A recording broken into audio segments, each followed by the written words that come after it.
Assalamu alaikum wa rahmatullahi wa barakatuh, everyone. Bismillah, alhamdulillah, wa salatu wa salam, wa rasulillah, wa ala alihi, wa sahbihi, man wala. So, inshallah ta'ala, today we're going to be doing a Facebook Live about the paper that was done actually for the Islamophobia Studies Journal, which is Internalized Islamophobia. I'm sure that many of you have had a chance to read it, I hope. But inshallah ta'ala, we'll go through some of the implications for it. So I'll give you guys a chance to log on so that you can start asking your questions. But this was a paper, that was really eye-opening for me in particular, because it gave me a chance to actually, have some in-depth interviews with some Muslim youth, particularly about, how this environment is affecting them. Now, obviously, in my capacity, I constantly interact with Muslim youth. I constantly get to I constantly have a pulse of what's sort of going on and what's on people's minds, but particularly how their identity was suffering as a result of the poisonous climate that we have, on all around us, that we're really being consumed by this political cycle. So, this was a paper that I actually presented in Paris at the Fourth International Islamophobia Conference, Contending Epistemologies, Eurocentrism, Knowledge Production, and Islamophobia. And basically it surrounds these interviews that I conducted with 30 young American Muslims, 19 girls, 11 boys. 15 of the girls reported wearing hijab regularly. All of them were born citizens. 24 were children of immigrants, most of whom were eventually naturalized. So we're talking primarily, the children of immigrants here out of these 30 Muslims. The ages were between 16 and 20. We tried to find a variation of Muslim youth, some that attend Islamic school, some that don't. And we tried to make sure that we were asking questions to people with different backgrounds, not simply trying to confirm the conclusions that we'd already drawn. So, the way that this interview went, and the way that we really explored these identities, is that we looked at how young Muslims feel like they have to justify their Americanness in some settings and justify their Muslimness in other settings, but then it's also complex within how Muslim the setting is and how American the setting is. And that's where they feel like their identity crisis is really compounded. Also, I think the most enlightening, there were 2 points that I found particularly very enlightening. One of them was that, we constantly, due to the issues of national security and due to this constant collective guilt that's assigned to Muslims when any terrorist attack happens, Muslims always feel like they have to justify Islam's place in the world, and Muslims always feel like they always have to push off this assumption that Muslims are violent. So most of our responses are in regards to accusations that Islam is a violent religion. However, when we talk about the crisis of Muslim youth, young Muslims are more likely to believe in other reinforced stereotypes than the idea that Islam is violent. So young Muslims, for the most part, don't really seem to believe that Islam is a violent religion. They don't really internalize that notion about their faith. They do, however, internalize, the idea that women are second-class citizens in Islam, and that primarily goes to how reinforcing the environment is for them. So if they're in a masjid and they find that sisters are not, don't have really good accommodations in the masajid, then they're likely to internalize that notion. If they're in a family where they have an abusive father, to their mother, or they've witnessed in their culture people that are abusive towards women, then they're likely to internalize that. So obviously there are a lot of reinforcing elements here to be taken into consideration. But at the end of the day, at the end of the day, it starts off with a person, seeing so much around them, and even if they don't realize they're ingesting all of that, they really are, especially when they're not armed with the proper knowledge or with good experiences with the Muslim community, to be able to ward off those criticisms of Islam and to really be able to find that strength in their identity. So I'm not sure if you guys have any questions, go ahead and ask.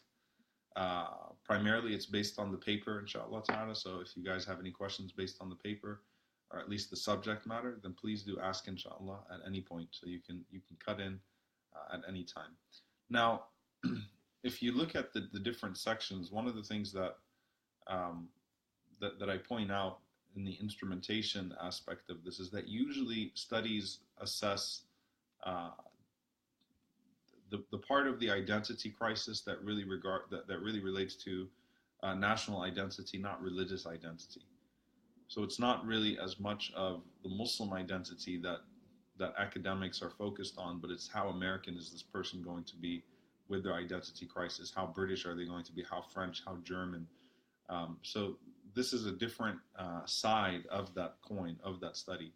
I did, point out some of the other studies that have been done. One of them does focus quite a bit on the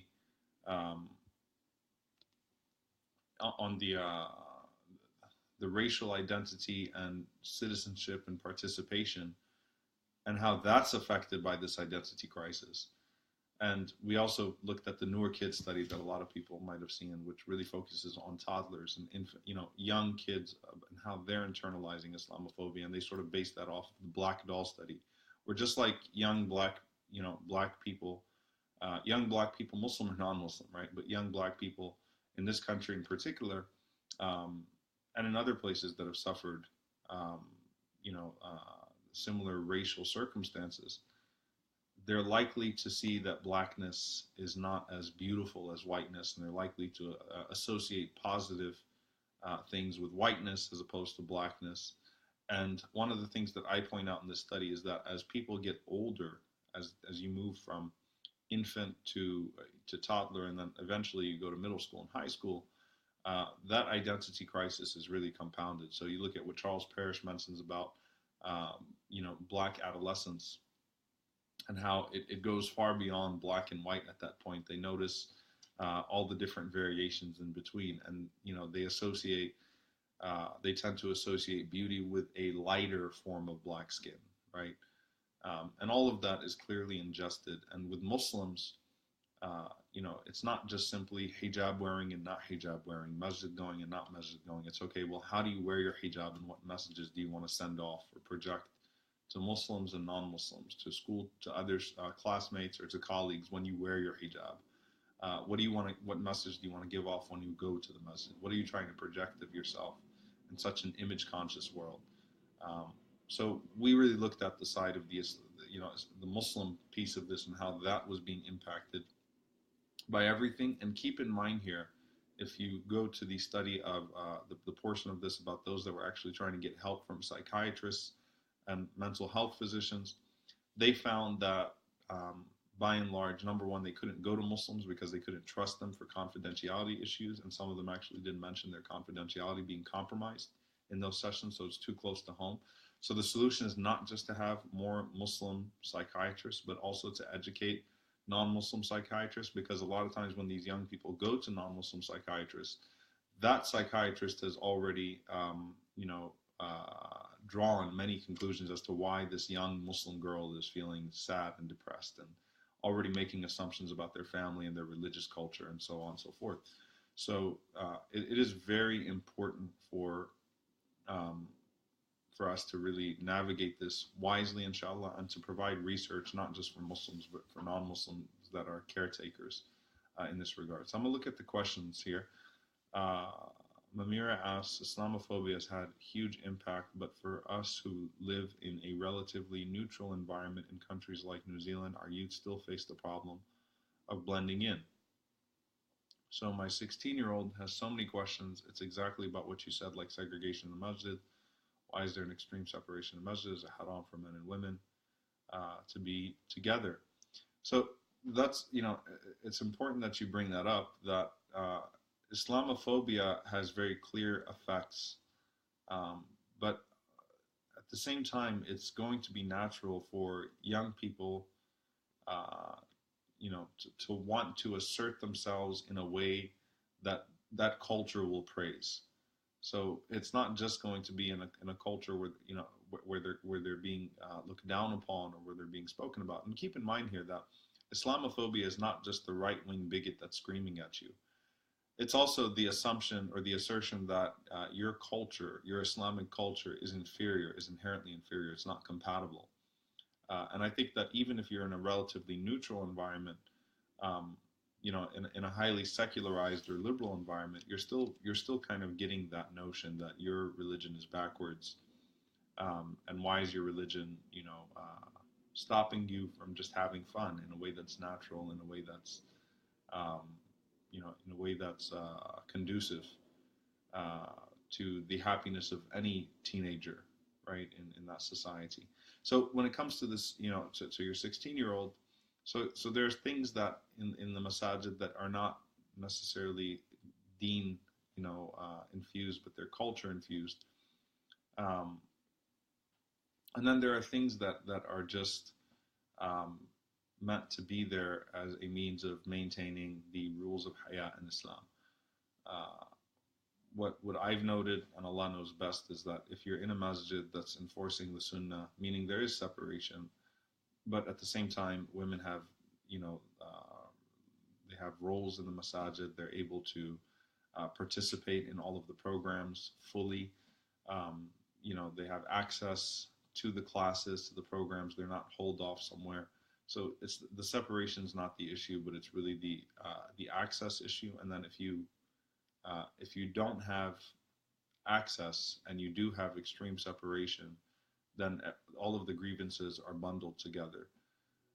So in masajid where men and women attend classes, where they have access to the imam, where they have leadership roles, where they feel welcomed, then the sunnah aspect, the sunnah element of separation is less likely to be questioned, or less likely to be, you know, looked at as in such a negative fashion.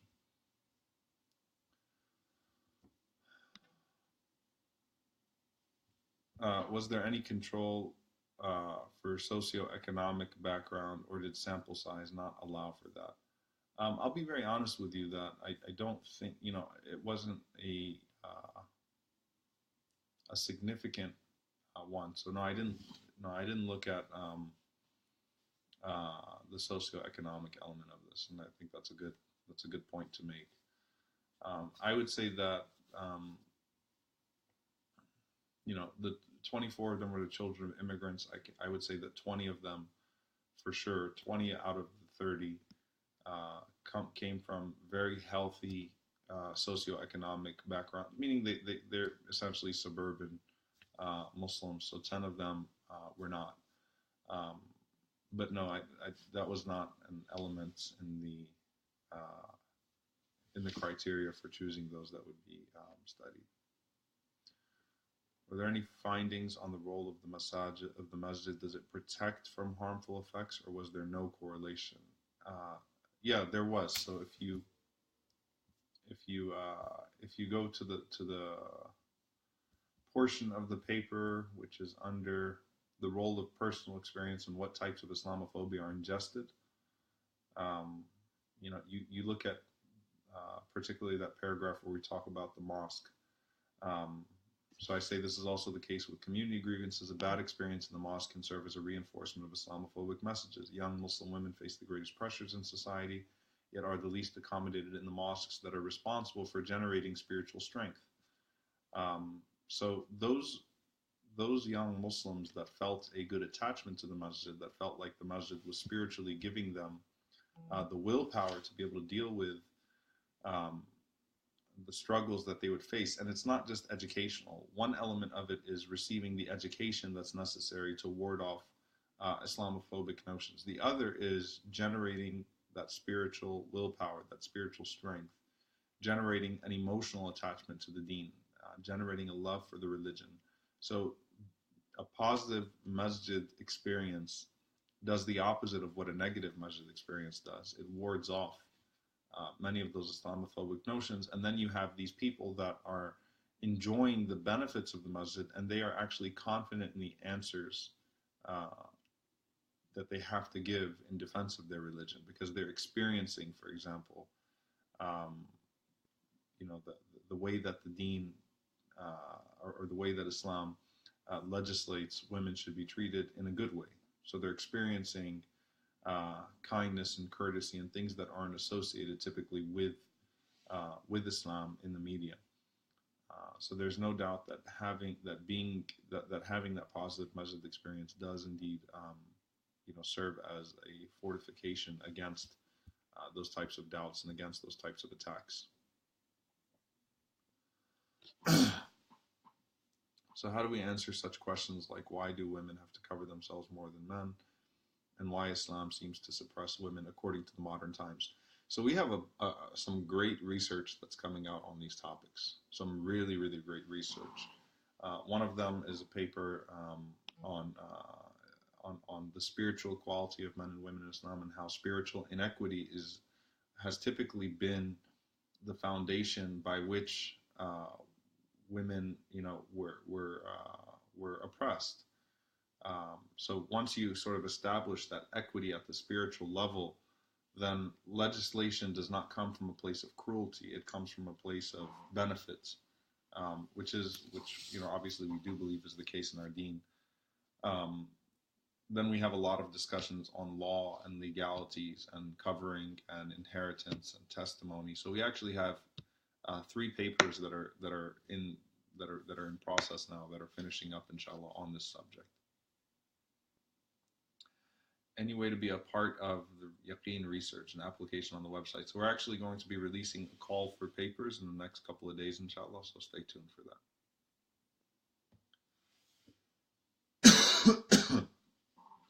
All right, my tutor said he was asked to swap seats aboard because 2 Muslim women were not comfortable sitting next to him. He considers it as discrimination against men.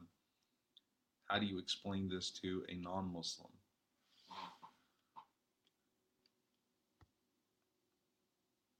So your tutor is a man who was asked to swap seats aboard because 2 Muslim women were not comfortable in sitting next to him.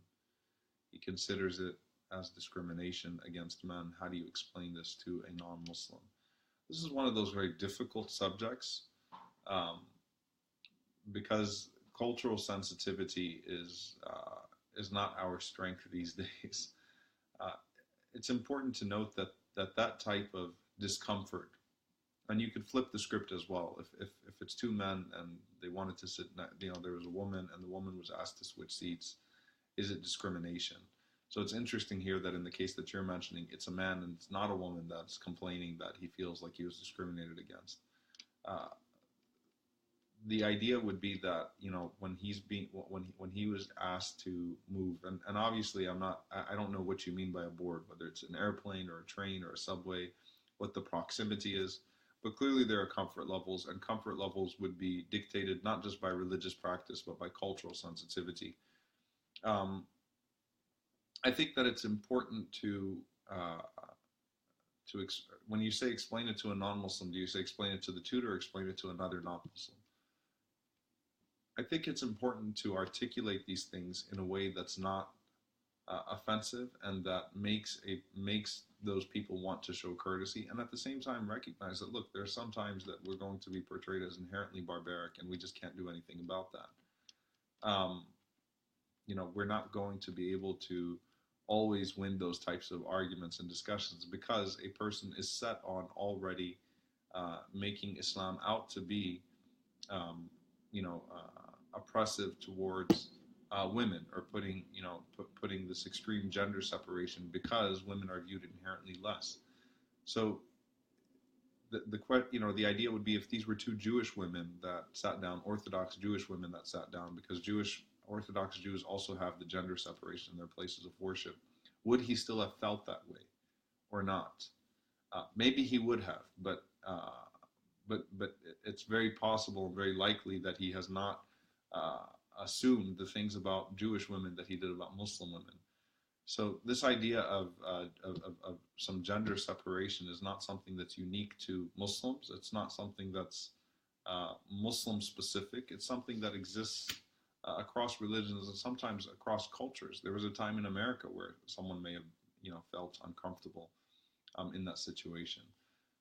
So I think you explain it in a respectful way. You explain it in a way that demonstrates that you are not implying that he is less and usually that she is less, because usually the equation would be otherwise. But this is a matter of comfort. It's not because of the person. It's not because of some looks that he had. It's not because of something that he did. But there are different, ethical codes and laws that govern modesty in different systems. Um, and maybe, just maybe, he derived those conclusions because it was a group of Muslim women, and not a group of someone else. So, based on your interviews, would you say Muslim youth identify their Muslimness as a racial, cultural identity rather than a religious one? If so, how do you think this view will impact later generation youths of Muslim background in terms of even identifying as Muslim? ISPU just, I think they released some great, great, great work, mashallah. Just showing us where our community's at right now. I was very happy to see some of those findings. When I say happy, that doesn't mean that I'm happy with all the findings, but to see that, we're getting some answers on some of these crucial things as well, just in terms of identity in the political sense and the cultural sense. There's no doubt that in trying to navigate the waters between isolation and assimilation, you do end up, you do end up with some that will healthily integrate while holding on to their religious identity, and some that will, almost fully assimilate. And we already see that in second, third generation Muslims, even where people only identify in the cultural sense as being Muslim. And the Prophet ﷺ told us that there would come a time that people would say Allah, and they would only say Allah and La ilaha illallah because they said that they heard their parents saying that. And that would be the only thing. And Abu Hurairah radiallahu anhu was asked what would that do for them at that point. He said it would save them from the fire. So Allah subhanahu wa ta'ala certainly knows the circumstances that a person is going to be in and how those circumstances will influence the way that they view their religious identity. Allah is well aware of that, well acquainted with that. So what does that mean for us? I think that it's important for us to understand that this is a natural trend. It happens to other religious communities, and we need to study other religious communities, the Christians around us. America's emptying church problem. Just as you have youth that are unmosqued, you have youth that are unchurched and unsynagogued. Studying that trend and not simply screaming about it or shouting about it and yelling at those that are following that trend and saying, you're just like everybody else, and diminishing them or dismissing them in the way that we speak to them, but instead trying to make sure that our institutions do not facilitate that type of exodus out of true Muslim identity. What I mean by that is that we need to understand that we're not going to be able to save everybody, that we're not going to be able to stop everyone from assimilating fully. The more comfortable we get, the more complacent we get, the easier it becomes to abandon things that would make it already, make an already awkward situation, because young people already have a hard time fitting in without any of the religious barriers that are placed. So, people will naturally want to abandon those things that they feel like will place burdens upon them in assimilating. So I think that we need to understand that we're not going to be able to save everybody, but I do think that there are a lot of people, that there's, a mass of people that are still very interested in abiding by, their deen, and they're trying to figure this out. And there is a healthy integration that we can find, inshallah, and we can identify, and we need to keep working at. It's not going to be perfect. We're not going to be able to stop trends that are bigger than us. But inshallah, we will be able to do our part, and we will be able to at least highlight a compassionate orthodoxy that will appeal, inshallah, to enough people to be able to keep the deen strong in this country and in other places, inshallah. So I think it just goes to it just goes back to us and what we're doing against that tidal wave. To just point out the failures of other religious communities is not sufficient, but instead to study those and to say, what is it that we can do differently? As ISPU, the ISPU study did show that young Muslims are more likely to say than other religious communities and other religious groups that religion is very important to them. So there is an attachment. There are many, many young Muslims that want to be religious, and we often write them off based upon a few actions or their appearances. We often write them off as being insincere to the religion, and that's the worst thing that we can have. Sheikh Abdullah bin Jibreen, rahimahullah, said that the beautiful person only sees beauty in others. You need to see the good in someone and extract it, not see the bad in someone and then overwhelm their good. There is a sincere, genuine inclination in so many young people that really, want salvation in the hereafter, want to stay true to their religion, but at the same time, want answers, and are going to sometimes fail in their pursuit of trying to stay centered. So we need to just be compassionate with them, inshallah, show them the religion in a way that we don't compromise the religion, but at the same time, we deliver it in the most beautiful fashion and manner, inshallah, so that we have something with this tidal wave of prescribed secularism that is always on the assault on our faith community and other faith communities. Wallahu ta'ala. Okay, guys, jazakumullah khairan. I appreciate you guys tuning in today.